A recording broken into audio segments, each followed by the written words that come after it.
ലാലേട്ടന്റെ പിറന്നാൾ ദിനത്തിൽ ദൃശ്യം 3 റിലീസാകുകയാണ്. മലയാള സിനിമയ്ക്ക് തന്നെ ഉൾക്കിടിലം സൃഷ്ടിച്ച ഒരു ചിത്രമാണ് ദൃശ്യം. വെറുമൊരു 4ാം ക്ലാസ്സുകാരന്റെ ബുദ്ധിക്ക് മുന്നിൽ IPS ഒന്നുമല്ല എന്ന് തെളിയിച്ച ജിത്തു ജോസഫ് ചിത്രം. ജോർജ് കുട്ടിക്ക് തന്റെ കുടുംബത്തെക്കാൾ വലുതല്ല മറ്റൊന്നും. തൊടുപുഴ, ധ്യാനകേന്ദ്രം, IG ഗീതാ പ്രഭാകർ, വരുൺ, ഈ പേരുകളെല്ലാം മലയാളിക്ക് ഒരു കുടുംബം പോലെയാണ്. നമുക്കിടയിൽ എവിടെയോ ജീവിക്കുന്ന ഒരു കുടുംബം. ദൃശ്യം 1ഉം 2ഉം കൈനീട്ടി സ്വീകരിച്ച മലയാളിക്ക് മുന്നിൽ അടുത്ത ഭാഗവും എത്തുകയാണ്. മലയാള സിനിമയുടെ അല്ല, ഇന്ത്യൻ സിനിമയുടെ ഭാഗ്യമാണ് മോഹൻലാൽ. അദ്ദേഹത്തിന്റെ ജന്മദിനം മെയ് 21-നാണ്.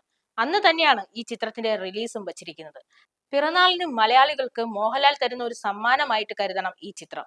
ഓരോ മനസ്സിലും ഓരോ രഹസ്യങ്ങൾ മനുഷ്യർ ഒതുക്കി വെച്ചിട്ടുണ്ട്. അതുപോലെ ജോർജ് കുട്ടിക്ക് മാത്രമേ ആ രഹസ്യം അറിയാൻ സാധിക്കുകയുള്ളൂ.